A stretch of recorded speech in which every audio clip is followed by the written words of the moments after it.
Jack from B&T MacFarlane, and today we're going to be talking about the Kubota L4701. So let's get into it.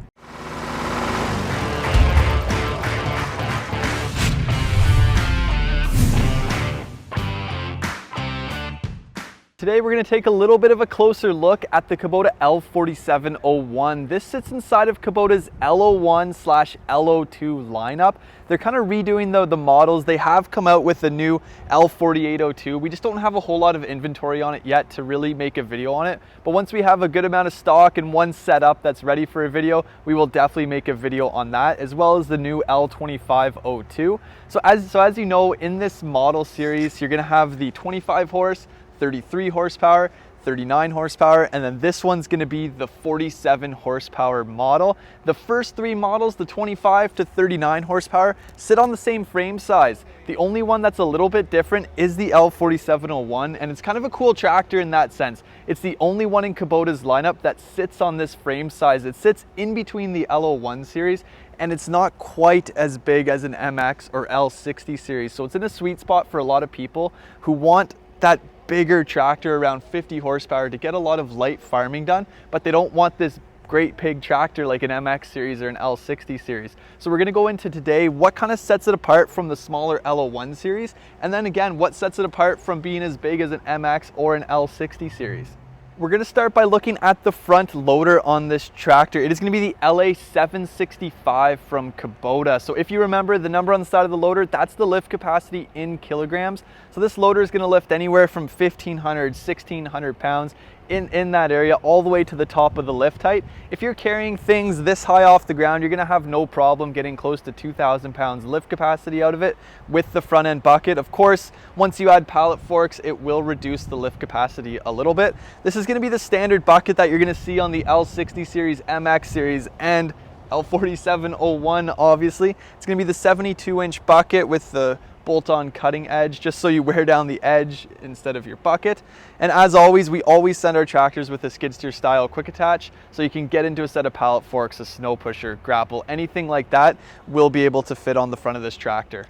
You might have noticed that I mentioned LA765. This isn't a mistake. This loader is significantly bigger than the rest of the L01 series. The 2501, 3301, and 3901 all use the LA526 loader. So you're going to lift about 250 kilograms more with this loader, which is extremely significant. So if you're looking for a huge increase in loader performance, opting for the 4701 is going to be worthwhile.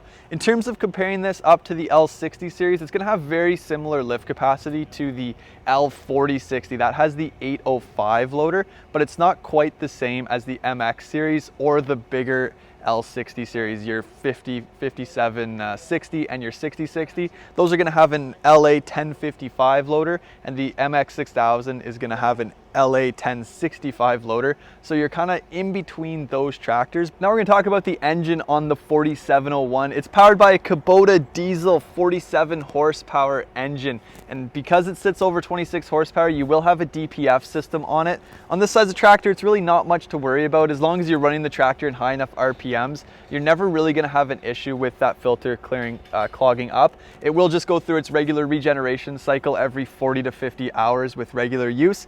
This size of engine, again, it sits in a really nice sweet spot. It's about 10 more horsepower than what you're going to find in the L3901, 3902, but it's not quite as big as an MX 5400 or 6000. So it sits in that nice zone where if you don't really need a 60 horsepower tractor and you still want a really capable loader and 50 horsepower to do snow blowing and tilling and some light farming, it's going to provide you a lot of power for a lot of light hobby farming needs. I'm sitting up on the L4701 now, and it's very similar to the rest of the L01, L02 series in the fact that it is an economy tractor. So what they do is they strip down a lot of the things you don't really need in a tractor and just give you a lot more tractor for your money. They give you more lift capacity, more engine horsepower, more towing capabilities, but they take away some of the features that some older operators or operators who aren't as familiar with tractors and just want a really comfy experience might appreciate.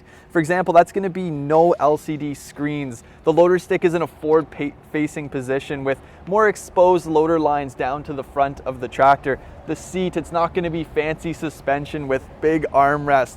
All of these switches, they're going to be down low, close to the floorboard of the tractor.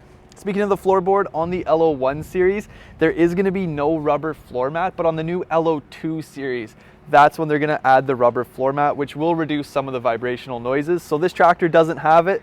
The new 4802 will have it. In terms of the layout, everything is as you would expect on an economy tractor from Kubota. Loader, it's not in a bad position. You can add armrests to this seat. That is a big plus over the smaller LO1 series, the 25 to the 39 horsepower. Those you can't add armrests to. These ones you can.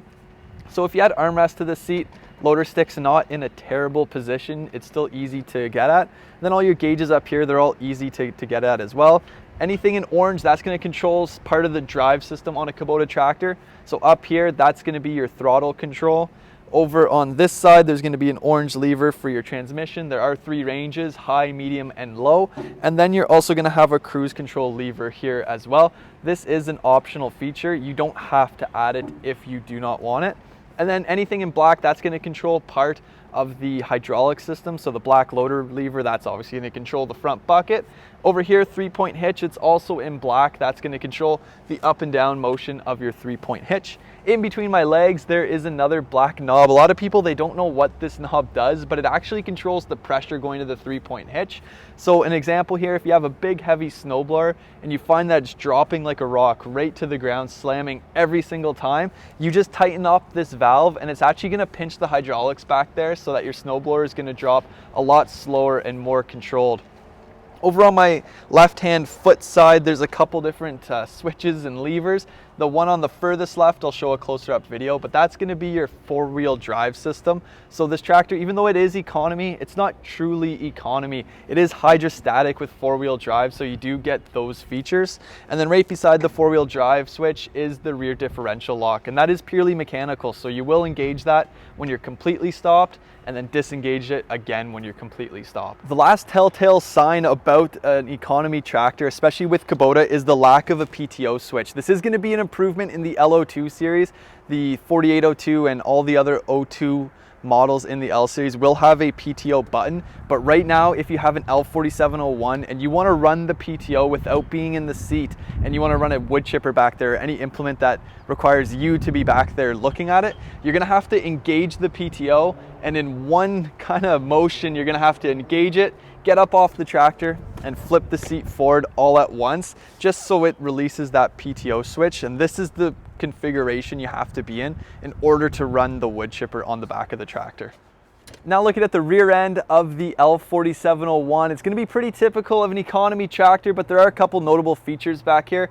The biggest one is that it does have the nicer style of side length width adjustments. It's not the turnbuckle style that you're going to see with the L2501, 3301, and 3901. They have switched for the more premium pin style. So instead of turning that screw to widen and narrow the 3-point hitch, you just pop that pin in and out to widen and shorten it.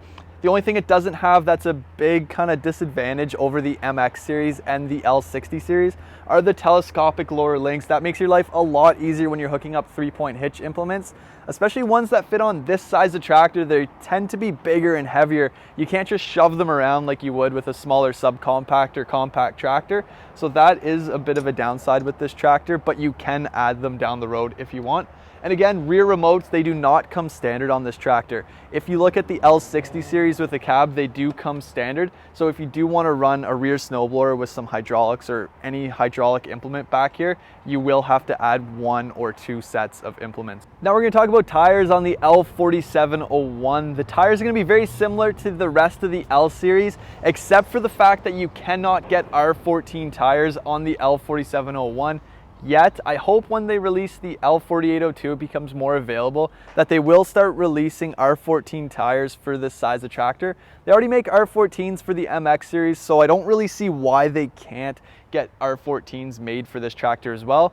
But with that being said, the R4 industrial tires, those are going to be by far the most common tire that we see on this tractor. Another common one is going to be the agricultural tire. If you're doing some serious hobby farming with it and you want a little bit more aggressive tire going through the fields, getting that ag tire might be worthwhile for you.